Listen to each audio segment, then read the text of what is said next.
Boys, UFC 303 just finished up last night, and I'm not gonna lie, was it the best card in the world? No, the prelims were definitely some of the highlights. The main card, there were some dull moments, only a few good fights, the main event, the co-main event, all the crazy stuff that happened just to get that co-main event. Absolutely insane. As you guys can see, we have every single winner plus a few losers on screen on the main card. We're also going to do the prelims and early prelims at the end of the video, but right now, the winner of the main event of UFC 303, Alex Pereira, getting it done over Jiří Procházka in the second round. I believe it was around like 10 seconds. It was a quick knockout in the second round. Didn't take much. Jiří Procházka had zero success in this fight. Alex Pereira showing that, again, there's levels to this. He's getting better and better, and I pretty much said exactly what was going to happen. Alex Pereira as champion, the confidence is through the roof. He's getting better and better. Takedown defense is there. He is learning from every single fight, and I'm not going to lie, everyone's saying, okay, let's see what he looks like at heavyweight. I was also gonna be like, yeah, let's give him Jon Jones, screw Stipe. I guarantee Jon Jones would take the Alex Pereira fight over the Stipe fight because it is, in my opinion, a bigger fight, would generate even more pay-per-views, and that does seem what Jon Jones wants to do. The only thing is, heavyweight is a mess right now. We have Jon Jones not defending his title. We have Tom Aspinall defending his interim title. So realistically, unless they want to just fully screw over Tom Aspinall, they need to do Jon Jones versus Stipe first. Then we need to see Jon Jones versus Tom Aspinall.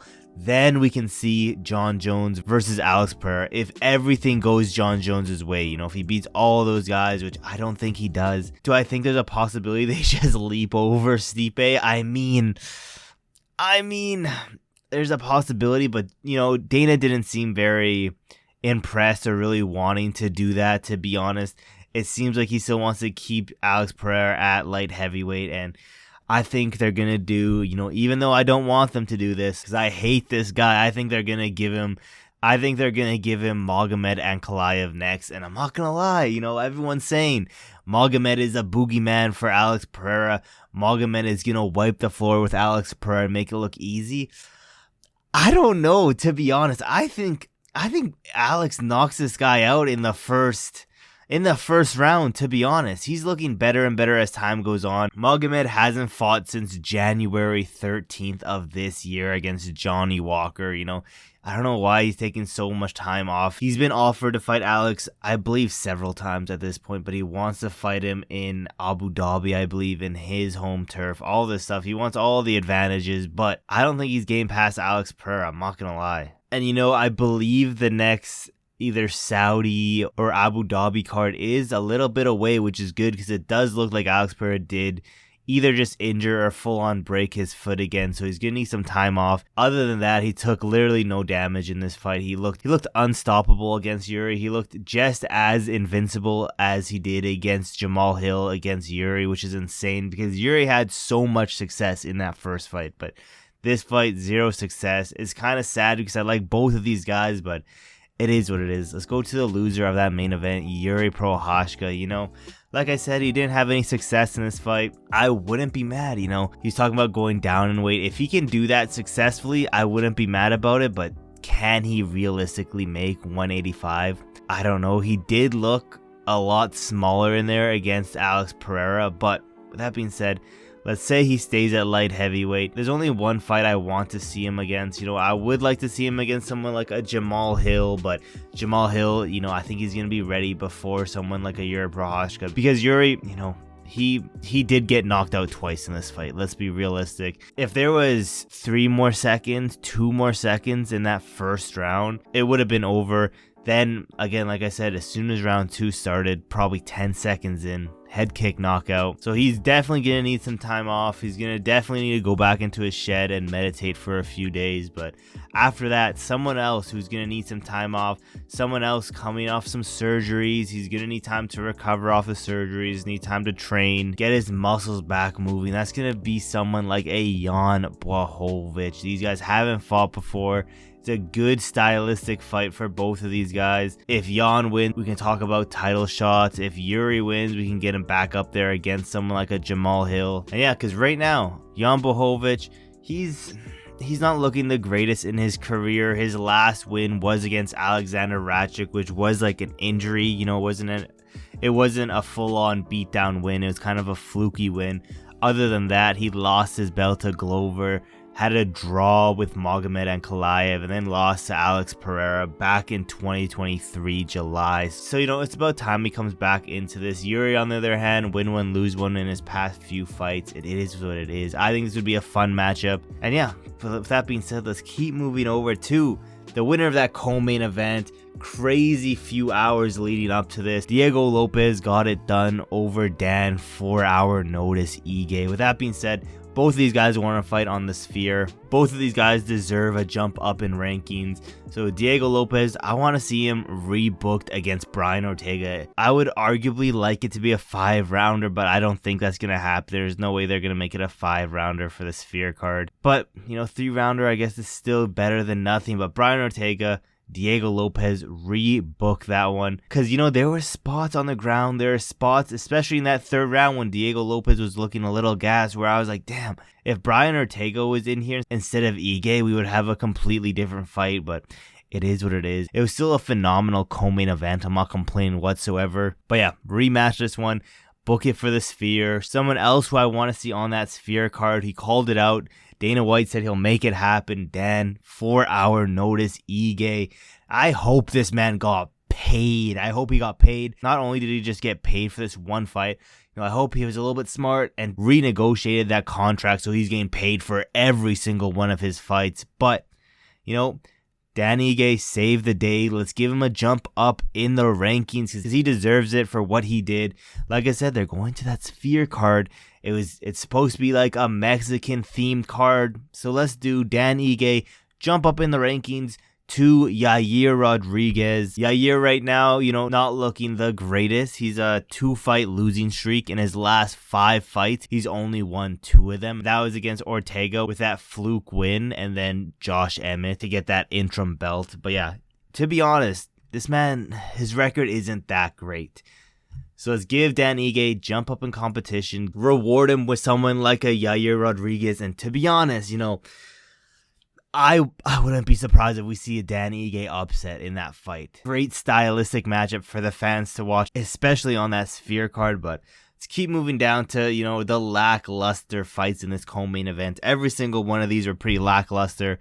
Roman Dolidze got that win over Anthony Smith. This pissed me off so much watching this fight. You know, Anthony Smith, I hope he retires. I hope he says nothing ever again about fighting nobody and then how on paper he should be the champ, because at this point, hang him up. I'm tired of Anthony Smith. It is what it is. This man, he should have beat Roman Dolidze. On paper, this man should have beat Roman Dolidze. Had a nasty call out for Alex Pereira, and we could have seen Alex Pereira versus Anthony Smith, because at the end of the day, Dana doesn't like Magomed Ankalaev. I've been saying it for a hot minute. Fuck Magomed. Nobody likes Magomed.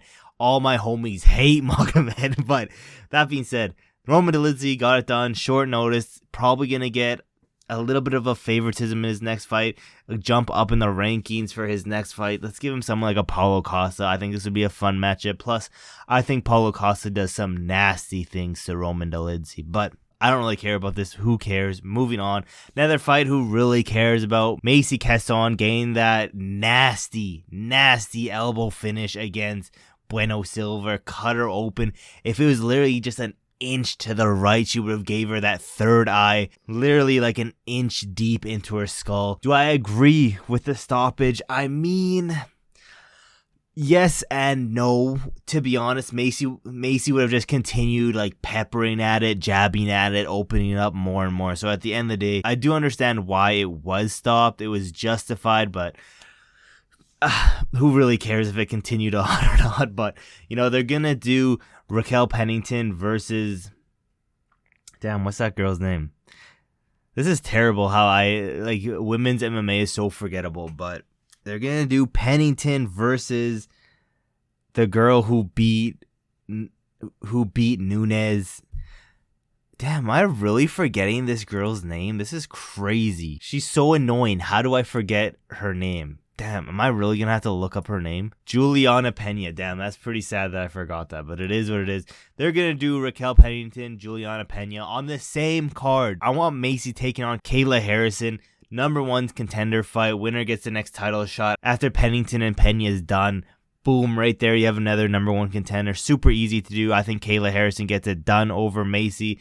To be honest, a lot of people are saying, give Kayla Harrison the title shot next. I could see that happening, but Juliana Pena has hella Dana White privilege. For some reason, Dana White just loves her, so best believe Juliana Pena is getting that next title shot. Let's move over to Ian Garry getting that very disappointing decision win over MVP.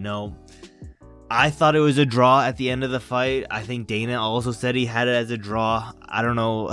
I don't agree fully with that decision. Every single one of them giving it to Ian Garry, it is what it is, to be honest, but I had it as a draw. But with that being said, I wouldn't mind Ian Garry going into the backup spot for Leon Edwards versus Bilal Muhammad. I wouldn't be mad about that. I could see that realistically happening, but the fight that we all want to see, the fight that should have happened at 303, Ian Garry, Colby Covington, #1's contender fight. Maybe not for Colby Covington, but definitely for Ian Garry.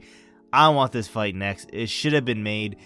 Dana said that Colby doesn't turn down fights, so maybe, it just hasn't been offered to him yet, but Ian Garry, Colby Covington, make that shit next. I wouldn't be mad if they sneakily put this on 304, to be honest. Maybe they can make that happen. Maybe Ian's not ready to make that quick of a turnaround. Maybe Colby's not ready to make that quick of a turnaround on, I think it would be 3 weeks notice at this point. But Colby Covington, Ian Garry, even if Ian Garry is the backup for the welterweight fight coming up in a few weeks, I don't think he gets the title shot after that. But let's move over to MVP. At this point, it's what the fuck do we do with MVP? Realistically, I'm looking at the rankings. None of the rankings really make that much sense going upwards. So we're going to have to look a little bit downwards in the rankings. I think a fun matchup, I don't want to give him any wrestlers. A lot of people are going to say Wonder Boy. I thought about it more and more. Maybe MVP's right. Maybe it's going to be a boring point fighting fight. I wouldn't be mad with that fight, but I think a very fun fight, a fight where one of these guys are going to get knocked out, would be someone like a Jeff Neal. Jeff Neal, really crisp boxing. MVP, we all know him for that blitzing karate style. I think this would be a fun matchup. I think this would be a fight where someone will 100% get knocked out, and I think that's going to be more on that Jeff Neal side getting knocked out. But yeah, that's the entire main card that I just matched up. Quickly let me know in the comments below, how is this main card looking so far? With that being said, let's move into the prelims and early prelims. Starting off, Joe Pyfer got that first round KO. Nasty uppercut, I think, is what finished him off. That being said, I don't really like Joe Pyfer that much, but it is what it is. I guess he's somewhat entertaining in the octagon, getting these nasty knockouts, but let's match him up with someone. I want to test Joe Pyfer's grappling. I want to test his ground game. I don't want to give him someone super crazy on the ground, someone who has been finished before. Let's give him someone like an Andre Muniz. Scheduling wise, it should work out great. Muniz have been extremely inactive, hasn't fought once this year. Last fight was in December. He's coming off a win against Jun Park, but again, I was back in December. It's been close to a year at this point. After that, lost to Paul Craig, lost to Brendan Allen. But yeah, it's not like this man's never been KO'd before. He's been KO'd a few times, so it's not like Joe Pyfer can't get it done. And yeah, I don't think Joe Pyfer had to fight anyone with the grappling or ground game as someone like an Andre Muniz. So I think this would be a fun matchup, a good test for Joe Pyfer, see where he is ground game wise. But keep moving over. Andre Fili getting that decision win over Cub Swanson. A lot of people are saying it was a robbery. You can say all that, and I mean, yes and no. Andre Fili could literally have been knocked out in this fight and still won. Like I said in my prediction video, both Andre Fili and Cub Swanson are a win one, lose one type of fighter. Cub Swanson coming off that win over Hakeem Dawodu. Andre Fili coming off a loss, so they were just bound to, get a win and get a lose respectively. So am I surprised? Absolutely not. That being said, he's going to lose his next fight because that's just how it goes. His next fight, I think, would be a very fun fight, and it should be against Nate the Train Landwehr. Like I said, Andre Fili, his next fight is going to be a loss regardless. And I think we put Nate the Train in there, get a highlight reel KO over him, build up Nate the Train even more. I believe this would be a jump up in the rankings for Nate, but I'm not 100% sure. Regardless, a fun matchup. A matchup that I think is going to be on the feet 100% of the time. So yeah, let's book that one next. Moving on, Gene Silva got that win. Got that nasty uppercut win over my boy Charles Gordon. It is what it is. You know, let's give him someone else that I absolutely hate. Someone else I think he'll run through easily, knock him out cold. Let's give him Alexander Hernandez. It's about time Hernandez gets knocked out again, in my opinion. If you guys do remember, I am on this man's downfall 24/7. He's only been KO'd 3 times, but you know, I think we should add a 4th one to it. He is 1-4 in his last 5 fights, and that win was against Jim Miller. Other than that, this man's career is in shambles, and I think we give him Gene Silva to finish it off with a nasty KO win. Let's keep moving over though. Payton Talbott, of course, got that KO win. Called out Adrian Yanez. I like it when they call out their opponents. Let's give him Adrian Yanez. Is it a high jump up in competition? 100%. But Payton Talbott versus Sean O'Malley is one of my dream matchups that I would love to see. So let's get Payton Talbott closer and closer to that title picture, and maybe one day we can see that happen. But Adrian Yanez, Payton Talbott, make that happen.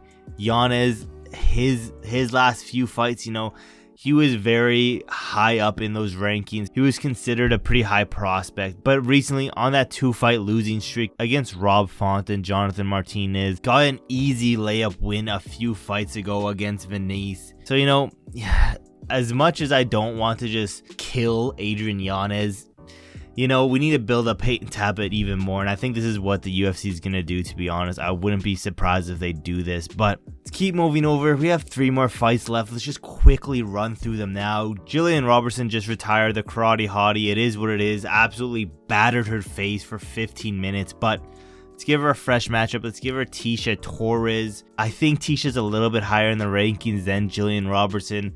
Plus, again, fresh matchup. We love the fresh matchups. Let's keep moving over. Let's punish Martin Buday with Carl Williams. I think Carl Williams knocks out Martin Buday. Buday has just pissed me off in this fight. You know, I predicted exactly how this fight was going to go, and I'm still mad about it. This guy just put his fat old belly on Andrei Arlovski and just held him there the entire fight. Terrible fight.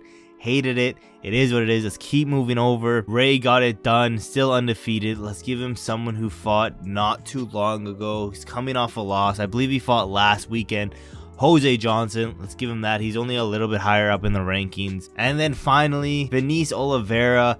Let's give him a little bit of a jump up in competition. Nothing huge though. Let's give him Chris Gutierrez. Yeah, that's my entire rare matchmaking for UFC 303. Let me know what you guys think. How did you guys like 303? Let me know all of those things in the comments below. That being said, your boy's on that goal to get to 500 subscribers. We're closer and closer every single day. So if you guys haven't yet, leave a like on this video and subscribe with those post notifications turned on so you never miss any of these rare videos. And with that being said, guys, you know, there's really not much else left to say except for I will see you guys in my next video.